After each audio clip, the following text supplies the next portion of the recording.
I had a lot of cravings. And at first I didn't know I had cravings. Then I became self-aware and realized I was really craving this thing, alcohol. I was craving it. And I lived with cravings for the last 20 years. For the last 20 years, I've had I would say torturous cravings until now. I'm free.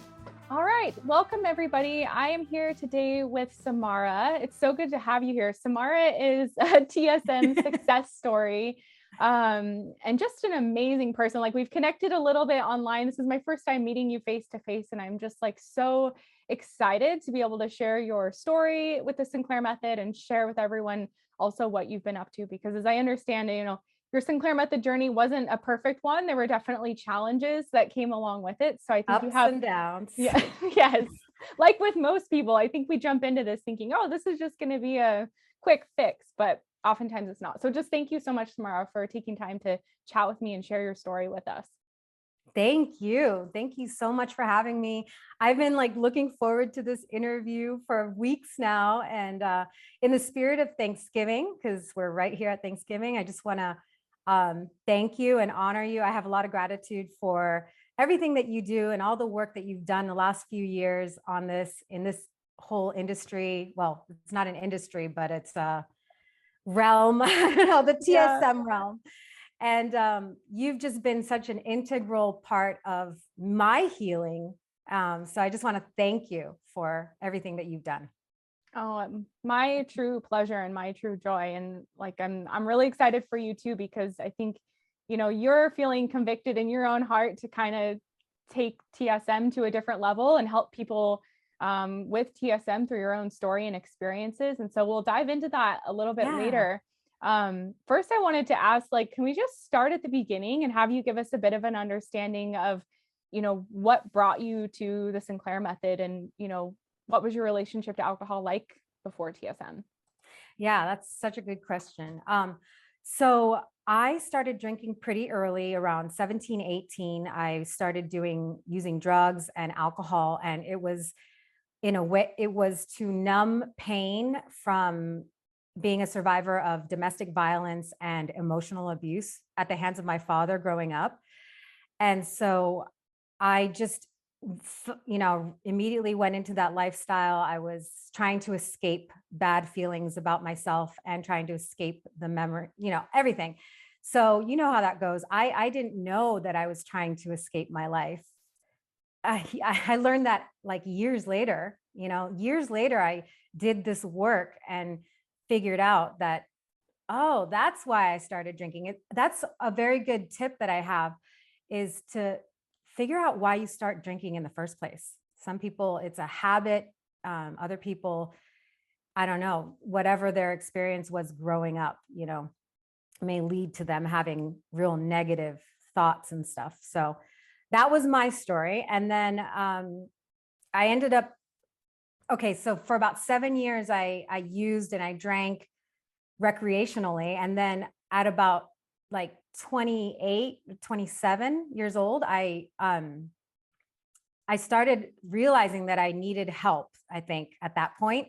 So I started going to AA meetings. And for the next 15 years after that, I was in and out of the rooms of the AA meetings. I had sponsors, I worked the steps, and nothing, I'm never ever going to badmouth AA, because it had a part in my life and it helped me grow. It helped me learn about my disease, and it helped me become a better person, I think.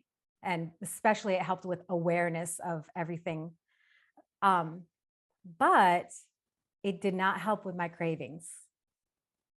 I had a lot of cravings. And at first I didn't know I had cravings. Then I became self-aware and realized I was really craving this thing, alcohol. I was craving it. And I lived with cravings for the last 20 years. For the last 20 years, I've had torturous cravings until now. I'm free. But yeah, we'll get to that. But yeah, so AA, I believe, in my opinion, has its limits. because I tried so hard. I tried so hard for 15 years to do it that way. And I thought, and at that time, that was the only way to do it. Like that's where you went to recover, Yeah. or rehab, either one. Or rehab sends you to AA after a 30-day detox. So, Yep.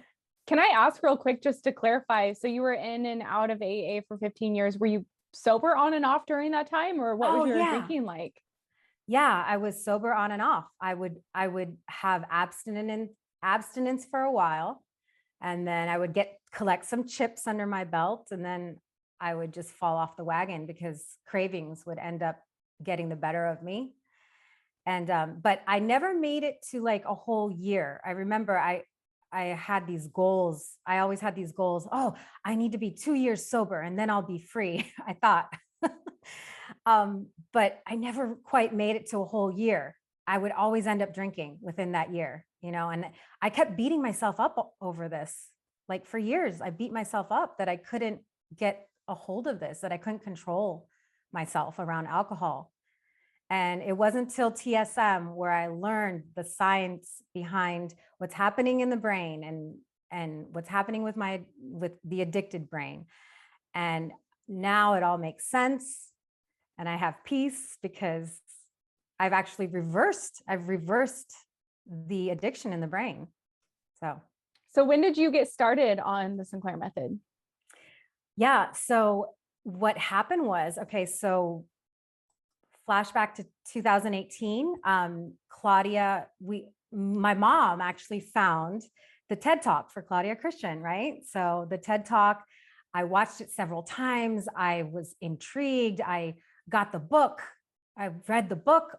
And then in 2019, I got my doctor to prescribe me the medication. So I literally knew nothing how to take it. I just was like, let's do this. And then, so in 2019, I tried it, and I'm one of those people that has a pretty bad, like I can get like very sensitive to the medication at first. It takes me about 7 to 14 days to like, for my body to adjust to it. And I can feel nausea and stuff. So at that time, I didn't know how to mitigate these side effects. So I just was, and I want to say that I was a binge drinker. So I wasn't a daily drinker. I've never been a daily drinker. I've always been a binge drinker. Abstinence, then relapse, abstinence, then relapse. So I made so many mistakes. I made incredible amount of mistakes, and I got really frustrated because I was starting the medication over again every time I would, you know what I mean?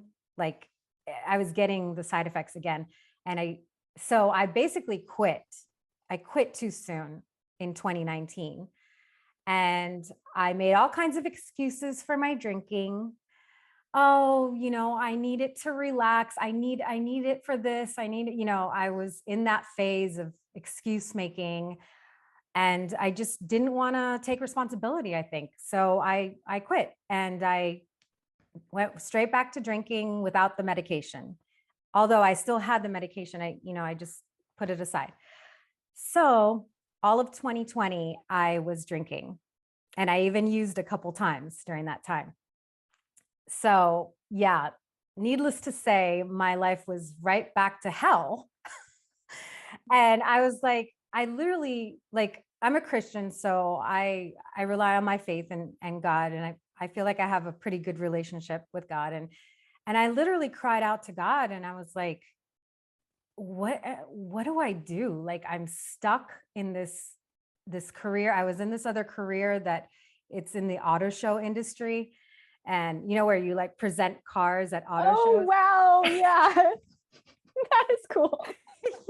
But really, like, it's not a good, well, for me, it's not a good industry. There's nowhere to move up. There's like, there's like a white ceiling, like you just hit that ceiling, and then you're like, well, what do I do now?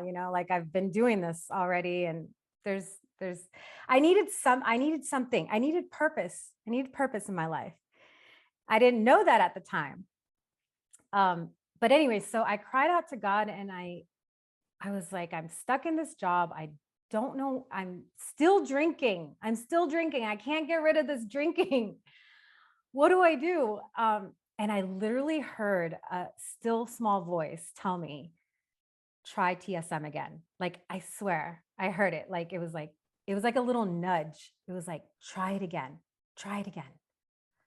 I have Like, like full body chills right now. I have chills. So many people have told me that like they were praying, like Christians, people have faced write to me regularly and say, I was praying to God for an answer because nothing else has worked. And that's how I found your channel, or that's how I found the TED Talk or Naltrexone. It's just amazing how that is happening. So I'm sorry, go on. No, that's amazing. That's God. I believe that's God. Same.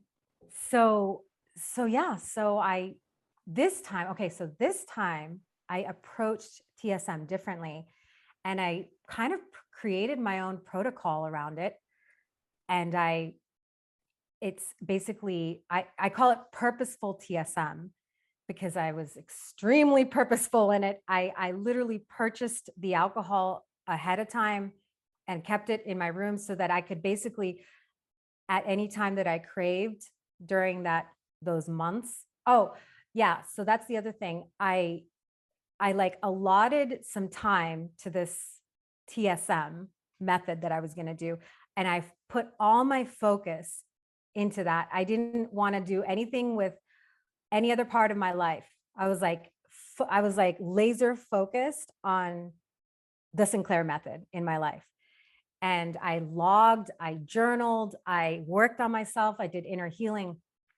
I mean, I just went all out into TSM this time. Oh, and the main thing that I did was that I mitigated the side effects by doing those things that we know to do now, which is number one, I ate a big meal before taking the medication. Number two, I took non-drowsy Dramamine along with the medication. Number three, what's the third one?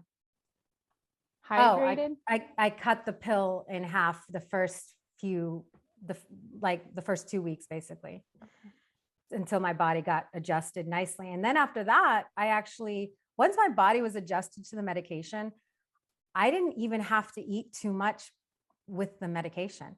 I could eat a small snack at that point, and it didn't have to be a big meal, so I could still work it around my habit of drinking, which in the beginning, I had to change some habits because I wanted to drink without eating. Like that, I was a reinforcement seeking drinker. So I wanted to drink on an empty stomach, basically.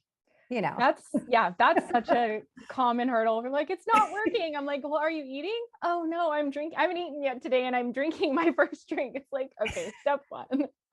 That's what I did for 20 years.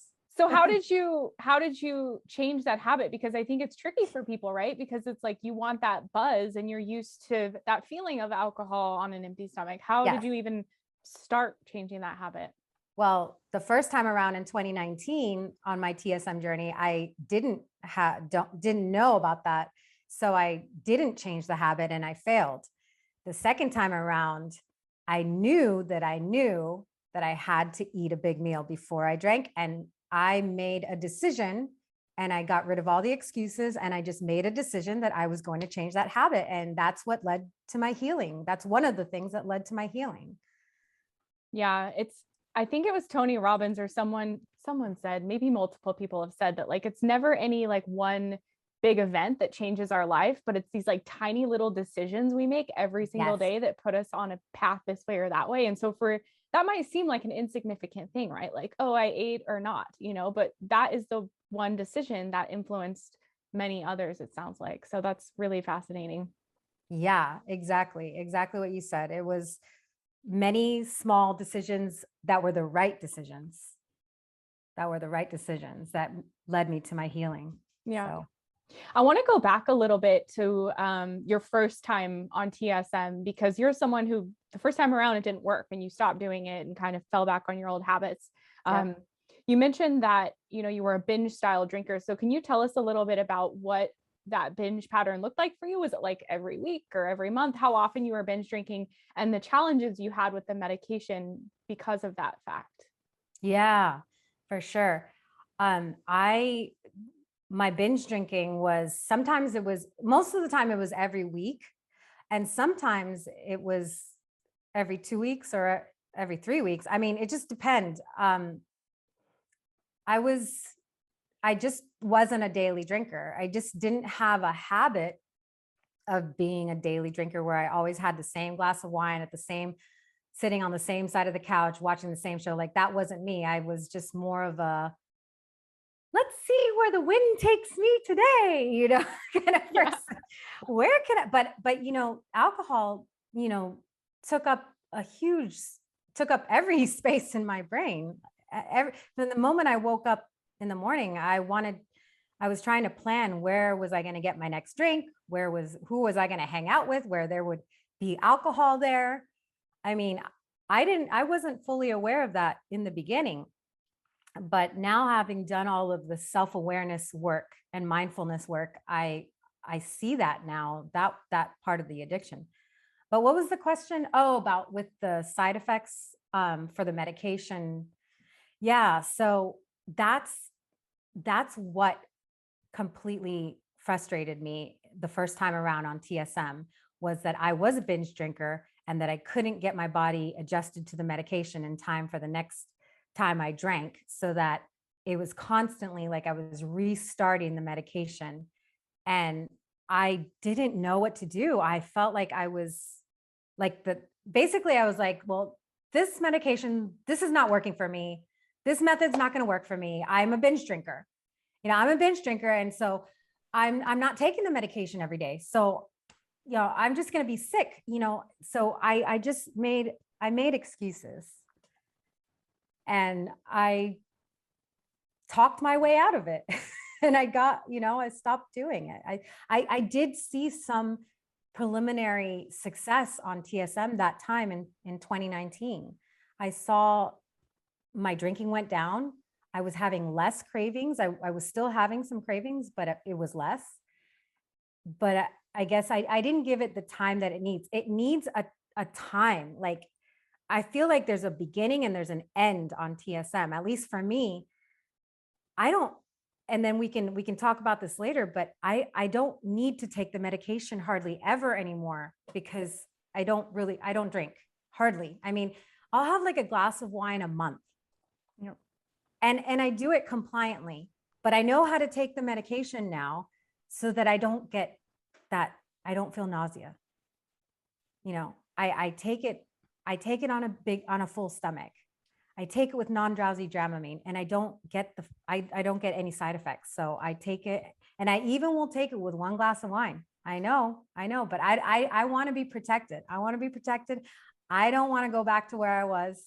I'm never going to go back to where I was. So I will always take it. Yep. I'm in the same boat. I haven't drank in a few years, but if I were to drink again, like, I still have the naltrexone, I would definitely take it, because the benefits of this method and reversing the alcohol use disorder, it's just like nothing's worth sacrificing that to me. 100%.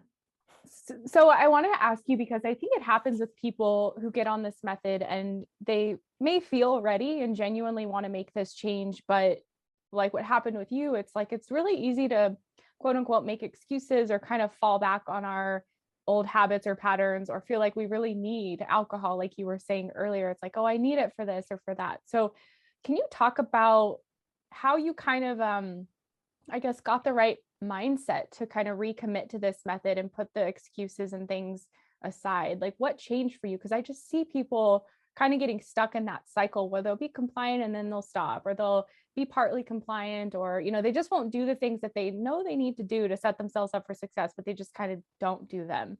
So I'm really curious to hear, like, what changed for you in your mind and your heart and your spirit to kind of allow you to recommit to it. Yeah, that's a great question. Now, this is where the inner healing portion comes in, because I wasn't, in 2019, when I failed at TSM, I wasn't fully healed on the inside.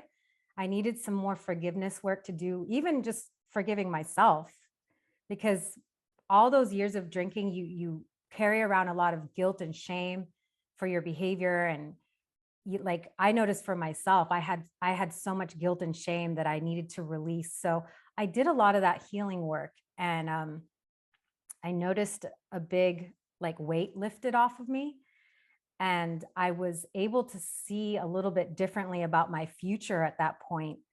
And it started to light up, like purpose started to light up for me, where it really wasn't there before, because drinking was like covering up for my purpose in the past.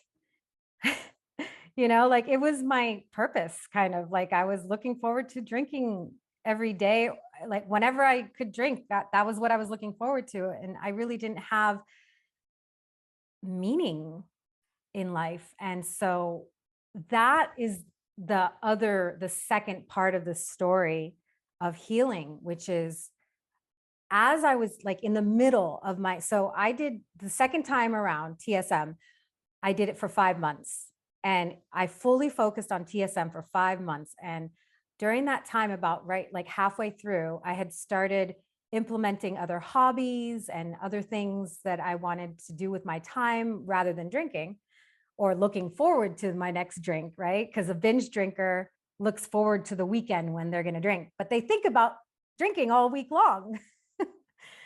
So I started implementing these other hobbies, and I feel like it was during that time that purpose was being instilled back into my life. And I started to see a life without alcohol is so much more fulfilling, than anything that I was doing before. So that was like a sneak peek for me. And then I would say, so 5 months went by, and on the first week of the 5th month, I swear I know it, because I woke up one day, and it seems like a little too good to be true that someone can just wake up one morning and then be extinct, because that extinction that we talk about, people don't really understand it. Like extinction, like I literally woke up one day and it was gone. No, like the cravings were gone, like no triggers, like nothing triggered me to want to drink.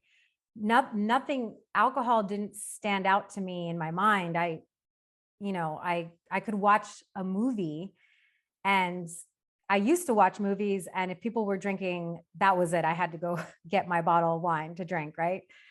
But yeah, nothing stood out to me anymore. I was just like, whoa, what's going on here? Like I would even make myself think of alcohol just to see that I wasn't reacting to it. Like I'm like, is this really happening? Like that is so cool. Yeah. So yeah, I don't know what else to say about that. Well, it really struck me when you said that drinking was your purpose. I've never heard anyone quite say it like that before. And I too agree that like having something to live for and look forward to is such a huge part of that healing. I remember reading Man's Search for Meaning by Viktor Frankl, like toward the end of my TSM journey. And I was just like, this is so profound. Like he talks about, he was a survivor of a concentration camp, and he was seeing all these people die around him. And one of the biggest things that kept him surviving was like his future and like the purpose he had for his life. Oh my gosh. I want to read that. It's such a good book. It's like a classic. It's a little book too. You can get through it pretty quickly. Yeah, send me that book, or send me the info. I will. I'm a big reader, so. Cool. Yeah, same here. But just like the way you said that, I'd never heard it said like that before, that drinking was your purpose. And if we're not finding another bigger reason to live and why we're here, and really like beginning to pour ourselves into that, it's so easy to fall back on drinking, because I think, like you said, it is our purpose. It's like what we live for. We plan for it. We think about it. It's our best friend. It's our confidant. Yep. It's reliable. It's all of these things. So yeah, is there more you wanted to say about that aspect? There's so much I could say. Finding my purpose, I think that was the final piece of the puzzle. That that was the final piece of the puzzle that got me to want to live a life that I don't want to escape from. You know what I mean? Like up until that point, I was wanting to escape my life. My life it sucked. I wanted to escape. I finally got to a place where I didn't need to wake up every day wanting to escape. So I start living for something better. So tell us, like, what is life like for you now? Like, describe a day in the life versus what it was like, just a year ago or before you were Yeah, really committed to TSM. literally, it was like a year ago today. A year ago today, I was still drinking. I was stuck. I was in my mess. I didn't, it was about this time last year when I was crying out to God, asking, like, what do I do? I'm stuck. I felt literally stuck in life. And now a year later, like everything has changed. Not just like one thing, everything. I mean, I've lost weight. I've lost like 25 pounds. Wow. um, I, I, before I used to write goals down and dreams that I had for my future, and nothing would ever come to pass. Like I would see these goals written like from 3 months prior, and nothing had happened. Nothing. And it used to really upset me so badly. I would beat myself up so badly about that. And literally now I write down goals weekly, monthly, and I look at them and I'm like, wow, I did everything on that list. That is so empowering. So yeah, I just, not waking up with a hangover, like being clear-headed and focused, and I don't know, just I mean, I had health problems. I had chronic fatigue syndrome. I was overweight. I had no like motivation to do stuff during the day or even make it to the gym, or now I have like unlimited amounts of energy, and I'm going to spin classes, and I'm I love my spin classes. They're so hard. I've only done a few in my life. I'm more of like a casual walk by the ocean person. Well, that's okay too. I don't know. There's something about spin. That's what I mean. Like everybody has to find their thing. Yeah. Like I used to be, okay. So I was a professional dancer for 20 years. Wow. I'm 44. So I'm, back in my younger days. And so I needed something that was going to be like dance, where in spin class, you've got the lights, you got the music, you're like doing choreography on the, on the bike. I love it. It's a lot like dance. So that's why I can like relate to it so much. But yeah, so I look forward to the activities now that give me natural endorphins, which, spin class, I go outside all the time with my dog. I have a dog, a terrier, and she's like the love of my life. And like we go out and we do these walks and stuff. So yeah, I look forward to those activities, and they give me natural endorphins. And then it's almost like your body does a switch and it starts to realize that natural endorphins are great too. Oh yeah. Cause like before those things, I mean, in my experience, first of all, they're just hard to do because you feel like crap a lot of the time and drinking takes a top priority, but it's like, Yeah. they seemed like less appealing, and they're just like, nothing's as good as drinking. Cause we now know it's because our brain is essentially hijacked by the alcohol. Hijack. So would you say that like they've taken on a pleasure that they didn't before, or how would you describe it? Because I think they can kind of pale in comparison when it compares to alcohol when you're in the thick of it. Yeah. But what's it like now? Well, it's literally reversed. Like alcohol pales in comparison to any kind of enjoyment that I get from the real activities in life, the natural endorphins, like those are the real ones. It's literally opposite. It's opposite now.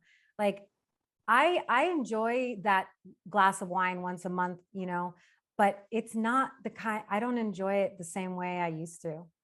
Like it was everything to me before. And now it's basically neither here nor there. Like, I don't even have to have that glass of wine. Like, I don't need it, It's just, I think I do it just in a sense. Maybe I may not even drink that much more anymore. You know what I mean? But I think I do it just to be like, is this really real? Like, Yeah. Like, I don't have to drink this wine, you know? Yeah. It's it's pretty amazing how it works. Um, so let's see. I know you're up to well, first I wanted to ask you because you did mention some like health issues you had, and I'm curious, Oh, yeah. when you were drinking before TSM, like in hindsight, did you realize like how bad or how sick you felt compared to how you feel now? And I asked that because for me, I remember thinking, man, I was so sick, like every day, just low energy, no mental clarity, confidence was in the toilet, like all of these things. And I didn't even know how sick I was until I started to feel better and break free from that trap of alcohol. So I'm curious what it's like for you now in hindsight to look back on those days compared to, the new life that you have now. Yeah, totally. I mean, I think I wrote it down one time on a list, like in my journaling. I wrote down all the things that I was suffering from before that I didn't even know. I didn't realize that I had fog, like mental fog. I didn't even realize it until I came out of it. And then I was like, wow, I'm so clear headed now, and I had this thing that is caused by drinking too much. It's irritable bladder. I had this issue going on and I kept trying to research it and try to see what's wrong with me. Why do I have this irritable bladder where I felt like I always had to go to the bathroom, like I always had to pee. And sorry, TMI. And I had heard that it was caused by alcohol, by excessive alcohol use. And sure enough, that is completely gone, completely healed. So just the energy level, the drive for living, like the drive for the motivation to get up in the morning and do all the things I want to do, and the motivation just to show up to spin class, now I show up. Yeah. As opposed, I'll do it later. Yeah. I'll do it tomorrow. Yeah. So what was it like for you as you recommitted to TSM and kind of the day-to-day of it? Like what were those drinking sessions like? Were you mindful? Were you tracking your drinking? Like what was that kind of day-to-day experience like for you, those like months leading up to before you reached extinction and, we're seeing like major changes? Yeah. Great question. So like I said, I followed this protocol that I made myself called Purposeful TSM. I literally named it Purposeful TSM because I was being purposeful. And I logged. Okay. So my main thing during that time was I was going to drink when I craved it. If life circumstances allowed me to, I would drink when I craved. I just wanted to be able, and also I kind of sped up. Yeah, this is good. I sped up the process of drinking, even though I tend to not drink every day.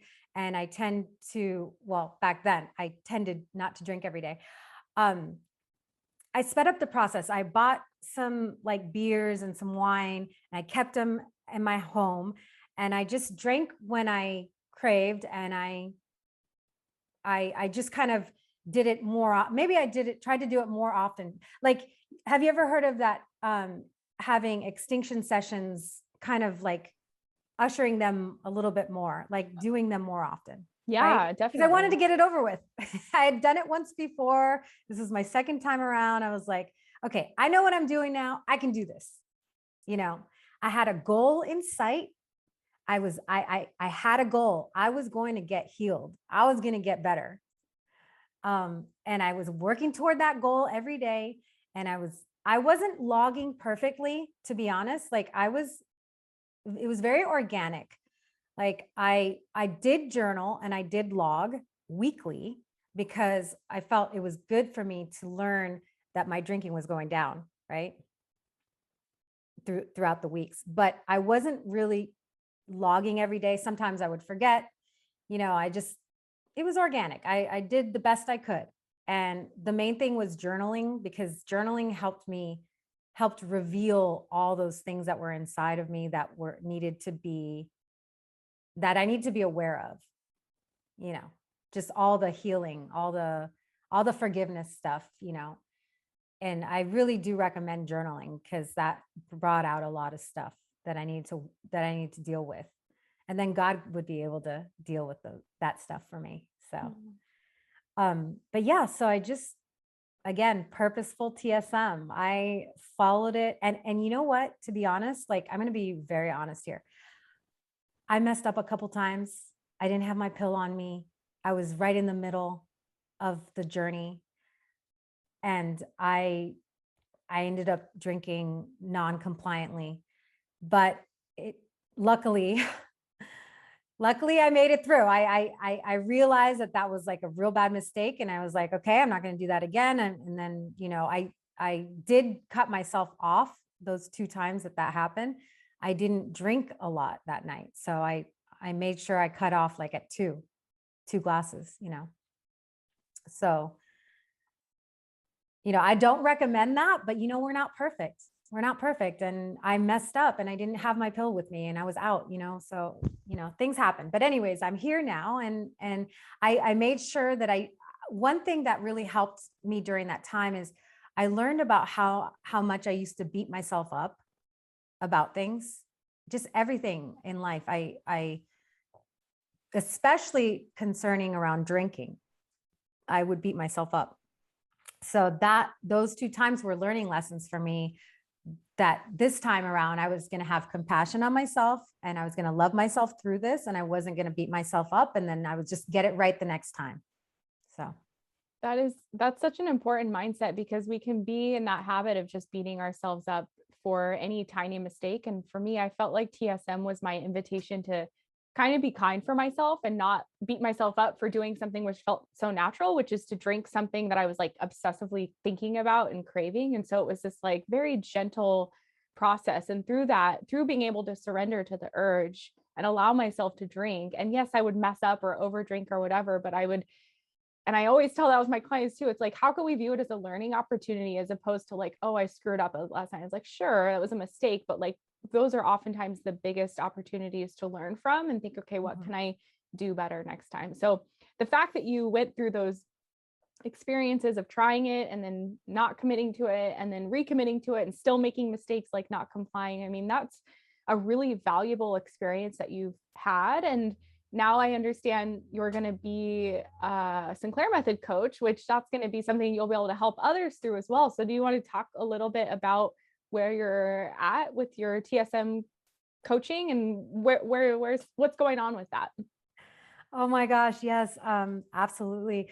I just got on with C3 Foundation to be a TSM coach, and I'm really, really, really looking forward to helping people on this journey. I made all the mistakes, and I still made it through. I came out on the other side, and I'm just ready to like empower people. I call myself a freedom fighter, because I am fighting for people's freedom. I fought for my freedom, and I've got it. I got this gift of freedom, and now I want to spread that gift to others. And I don't want people just to survive. I want them to thrive. I want to get them to a place where they are living their best self, like living in their best self. And then that way they can pursue a life of purpose and a meaning, Oh my gosh, absolutely.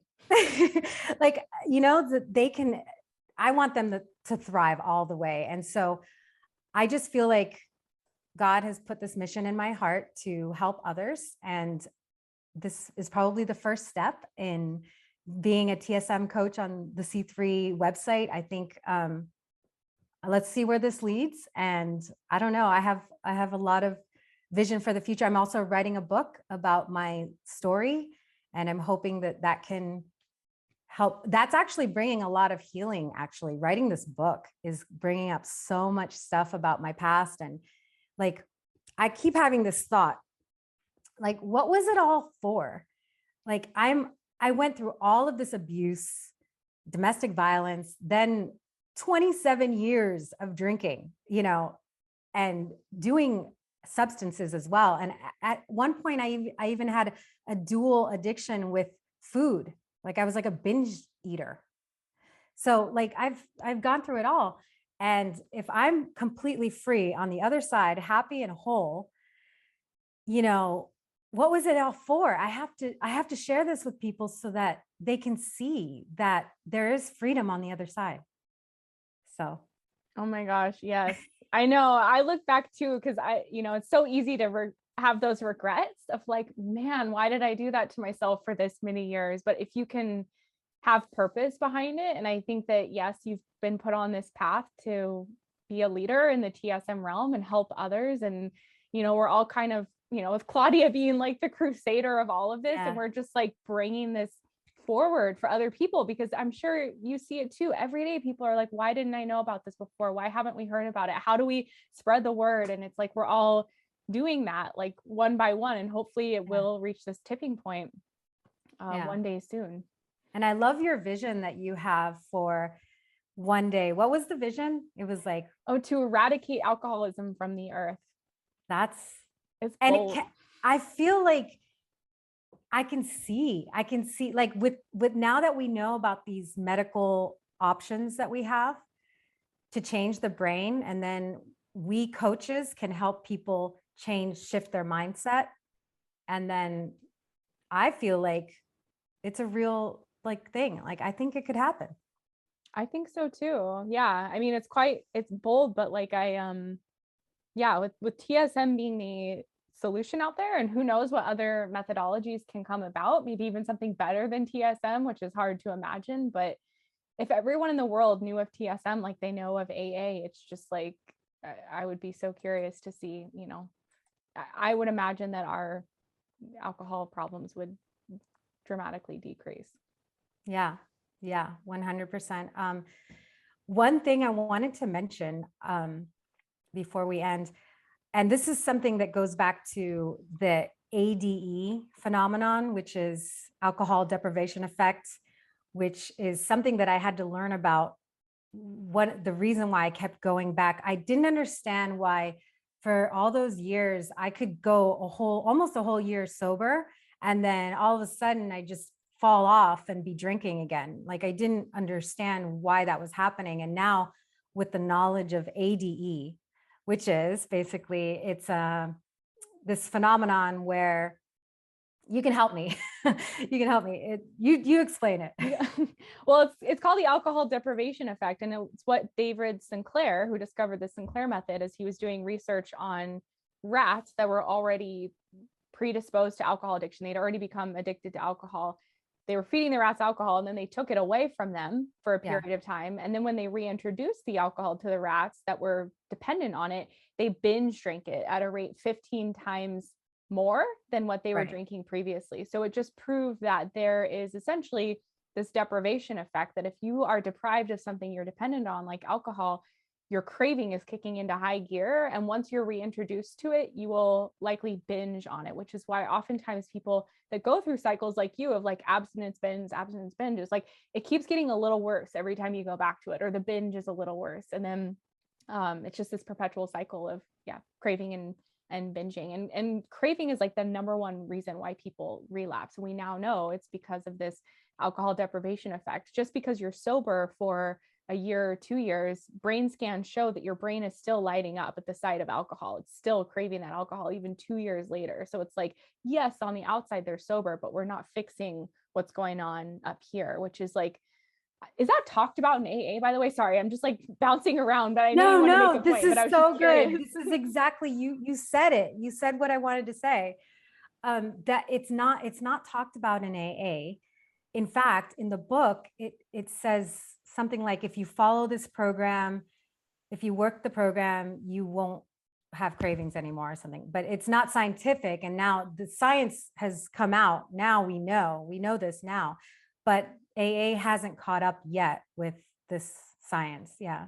So, but this is like the foundation of why we're healed, right? Is because we discovered this ADE, and we now know why we were always going back and to the crave, and we constantly craved it, But something I wanted to mention, I've been doing some research, and especially for my book, Bill Wilson, the founder of AA. So on his deathbed, and I'm not against Bill Wilson. I think he did a great thing in his lifetime.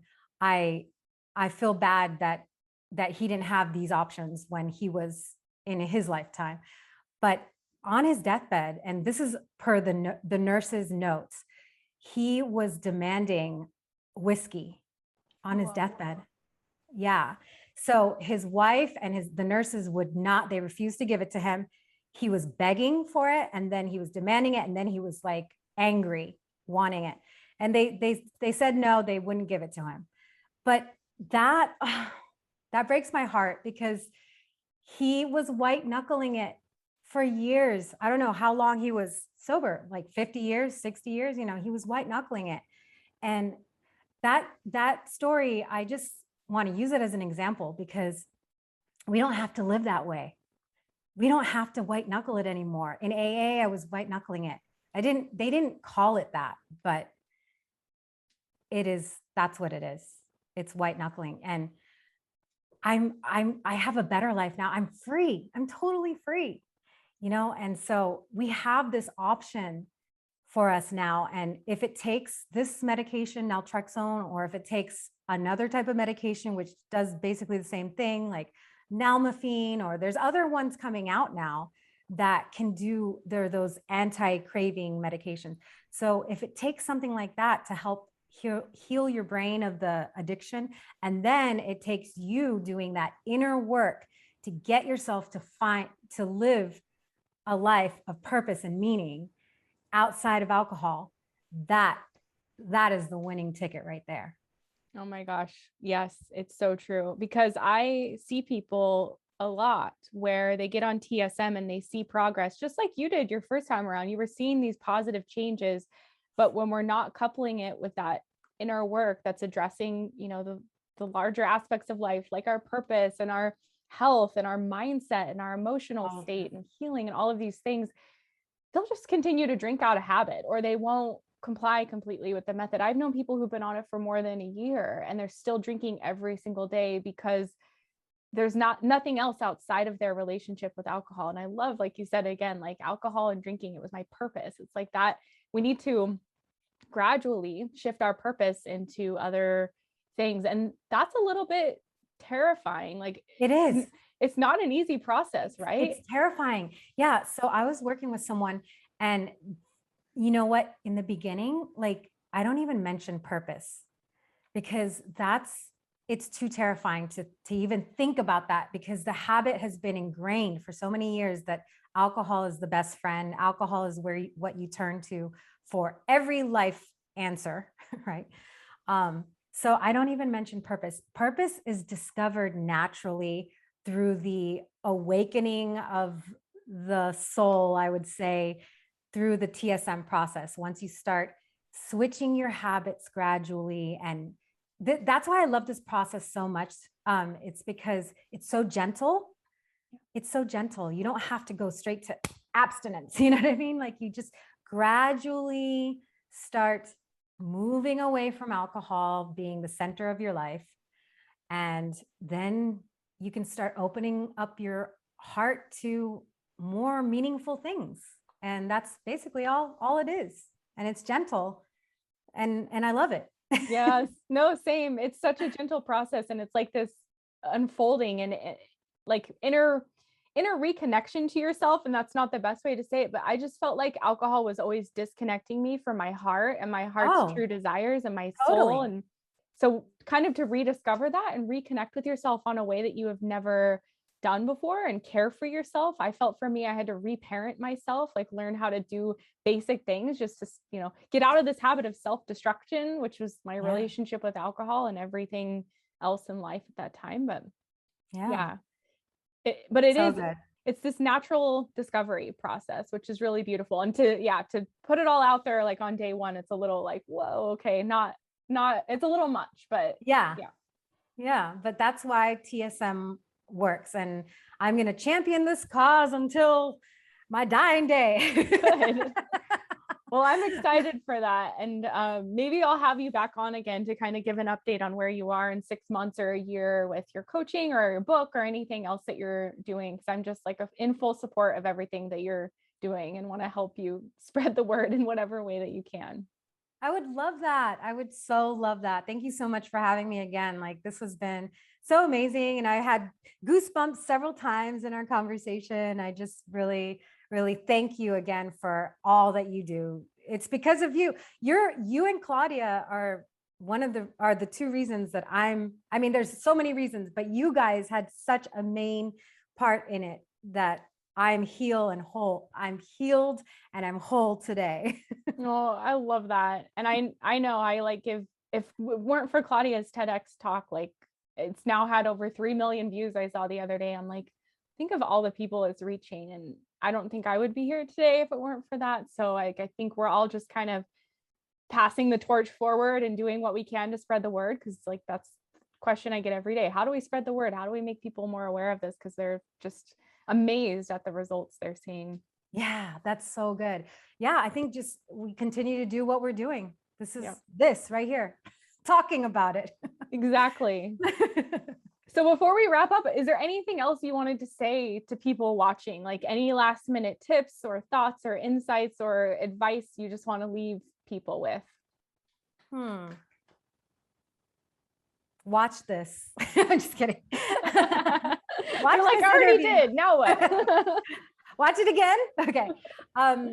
Yeah, just I would say just my main things that got me through the second time, which was a success, was purposeful TSM. I set everything else in my life on the back burner for that time period. I had a goal. My goal was that I was going to achieve extinction. Like that, I knew I was going to achieve extinction.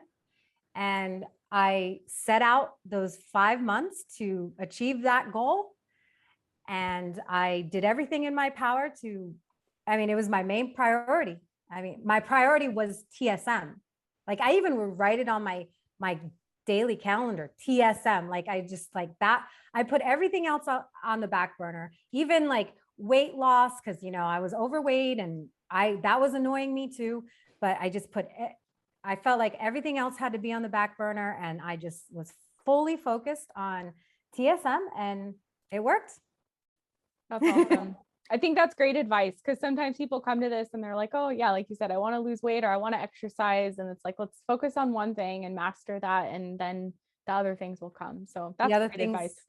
Exactly. The other things will happen afterwards. So, and it makes sense for all areas of our life, right? If we have a project that we're working on, we should just laser focus on that project and get it done. And then we can move on to something else. So yeah. Well, thank you so much, Samara. It's been a joy to speak with you. Wonderful. Thank you so much, Katie. I can't wait to speak with you again and just bless you with everything that you do. Same to you. Good luck with everything. Bye. Okay.